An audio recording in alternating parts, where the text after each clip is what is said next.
Welcome to Left, Right and Centre. In just a few moments, we hope to be joined by Yaqub Rasool, the husband of Bilkis Bano. This on a day when there is outrage across India at the release of 11 men who were convicted and jailed in the gang rape of Bilkis in one of the most horrific attacks during the Gujarat riots of 2002. Today, several leaders across political parties are asking the centre to be accountable. It's one thing to talk about Nari Shakti, another thing to do or say nothing at the release of these men. They were cleared for release by the Gujarat government. Bilkis Bano is tormented by the release of the 11 men who nearly killed her. Her life, which started for once looking normal, seems now to have turned 360 degrees. On the show tonight, there is outrage over Bilkis's rapist's release. Should the centre overturn the Gujarat order? Well, joining us now, Yaqub Rasool, Bilkis Bano's husband. नमस्ते याकूब जी, आप हमसे बात कर रहे हैं। बिल्किस को इतने सालों तक नर्क झेलना पड़ा है और अब ये फैसला आ गया है। बिल्किस ने इस पर क्या कहा है? हेलो हेलो, हाँ जी, बताइए। आवाज आ रही है मेरी? हाँ, आवाज आ रही है, आप बताइए। हाँ जी, आपका प्रश्न वापस कीजिए। नहीं, मैं फिर से पूछ रहा हूं।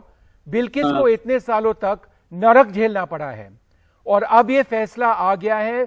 बिल्किस ने इस फैसले पे क्या कहा है? इतने साल लड़ाई लड़ने के बाद आज जो फैसला, जो 15 अगस्त को गुजरात सरकार ने जो आरोपियों को 11 को रिहा कर दिया, उस बारे में हम बहुत सदमे में हैं और हमको उसके बारे में कुछ भी मालूम नहीं था कि ये क्या हुआ है। जब लोकल मीडिया से पता चला हमको कि भाई आपके केस के आरोपियों को छोड़ दिया गया है, तो हम अचानक से चौंक गए और हमको पूरे घर में एक बहुत बड़ा शॉट लगा कि क्या हो गया। याकूब जी बताइए, 2002 में जो हुआ था वह एक बंद अध्याय था जिसे अब फिर से खोल दिया गया है जी।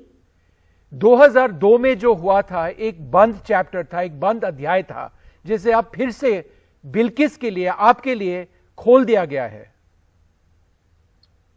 ये हम अभी तो कहने का मतलब, जो भी आज 11 आरोपी को जो छोड़ दिया गया है उसके बारे में जो हम आज जो इतनी बड़ी अदालत ने और बॉम्बे हाई कोर्ट तक उनका सजा का बरकरार रहना और सुप्रीम कोर्ट के उसके अंदर अभी तक का उनका कॉम्पिटिशन कब तक का चुकादा, जो हमारे देश के संविधान ने हमको जो सपोर्ट किया था, और आज हम वो सोच रहे हैं कि एक ही झटके में हमारी 18 साल की लड़ाई खत्म हो चुकी है।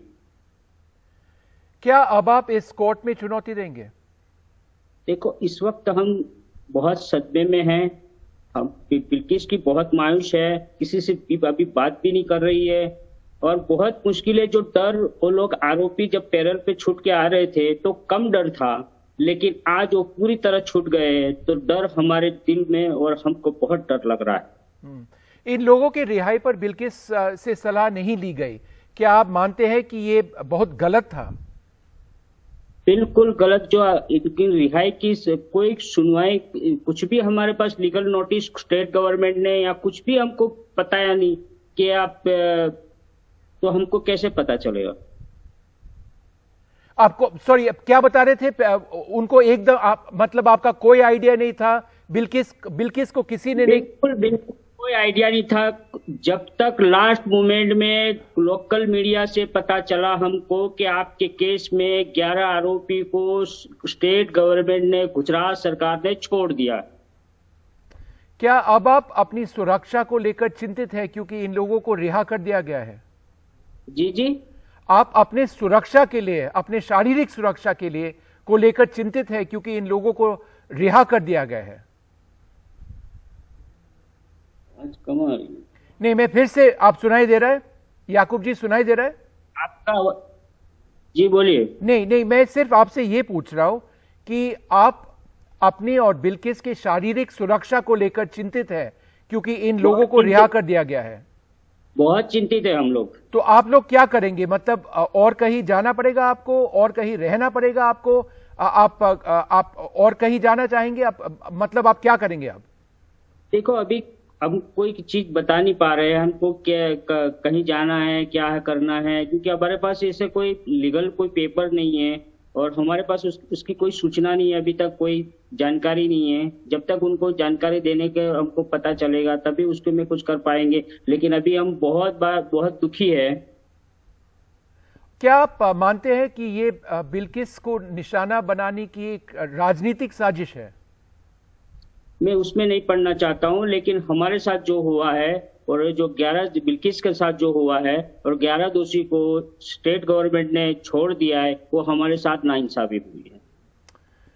ओके याकूब रसूल, थैंक यू याकूब जी, आप हमसे जुड़े और बात किए। Thank you very much for speaking to us.